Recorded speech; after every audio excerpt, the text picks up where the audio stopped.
श्रोता प्रेमियों, मैं राम सागर शास्त्री आप लोगों के समक्ष रखने जा रहा हूं एक प्रसंग, सुलोचना विवाह।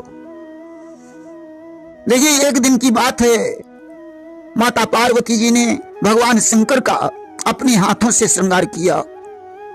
गले का हार बनाने के लिए उन्होंने वासुकी नाग को शिव के गले में लपेट दिया। वासुकी के शरीर पर अत्यधिक दबाव पड़ा, जिससे उनकी आंखों में आंसू आ गए। 2 अश्रुबिंदु टपक कर पृथ्वी पर गिर पड़े, जिनसे 2 कन्याओं का जन्म हुआ। वासुकी उन कन्याओं को लेकर पाताल लोक को चले गए।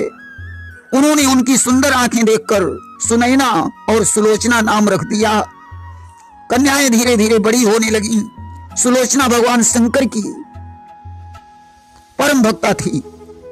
वह नित्य प्रति शिव मंदिर में जाकर भगवान शंकर की पूजा किया करती थी कि शिव मंदिर नित जाई कुमारी, पूजई प्रेम सहित त्रिपुरारी। एक दिन की बात है, जब सुलोचना पूजा करने के लिए शिव के मंदिर में पहुंची, वहां उसने रावण के पुत्र मेघनाद को देखा। एक दिवस घननाद को सन्मुख वहां निहार, तन मन धन से हो गई सुलोचना बलिहार। मेघनाद को देखकर सुलोचना मोहित हो गई। अस्त दोनों में प्रेम हो गया। अब तो मेघनाद अक्सर उस मंदिर में आने जाने लगा। जब उसका विरह सहन नहीं हुआ तो वह सुलोचना का हाथ मांगने के लिए वासुकी के पास पहुंचा कि मेघनाद कीने हूँ ग्रह फेरा, और मांगो हाथ सुलोचन केरा। वासुकी ने कहा, मेघनाद, तुम राक्षस कुल के हो और मैं नागवंशी राजा हूं, इसलिए ये अंतरजातीय विवाह नहीं हो सकता है। कि वासुकी कहे जोड़ नहीं साजा, और तुम राक्षस हम पन्नग राजा। तुम भिक्षुक की तरह मेरी कन्या मांग रहे हो। ये कन्या है, कोई भीख नहीं है जिसे दे दिया जाए।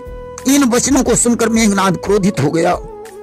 उसने कहा, राजन, इतना याद रखना, इस विवाह के लिए मुझे चाहे कुछ भी करना पड़े, परंतु सुलोचना का विवाह यदि होगा तो मेरे साथ ही होगा, अन्यथा इसका विवाह ही नहीं होने दूंगा।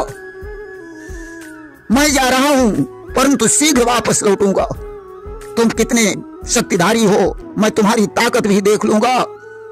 सुलोचना को मैं हृदय से अपनी पत्नी मान चुका हूं, अस्तु वही मेरी चिर संगिनी बनेगी।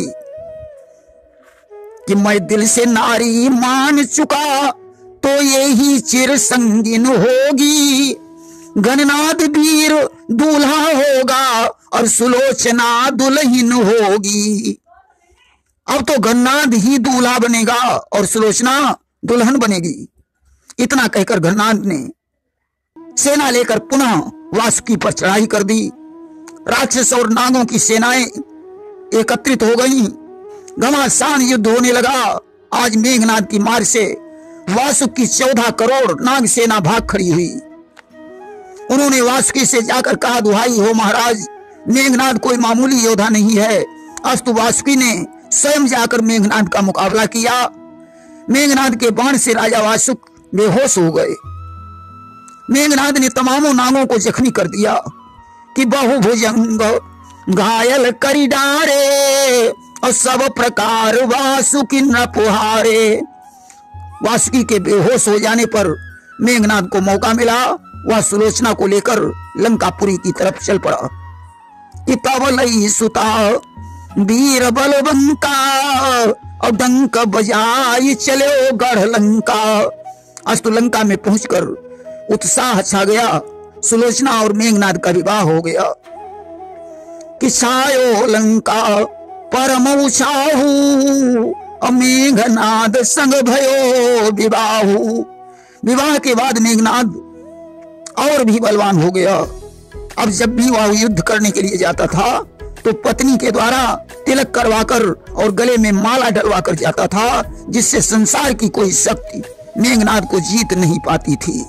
प्रेम से बोलिए वृंदावन बिहारी लाल की जय।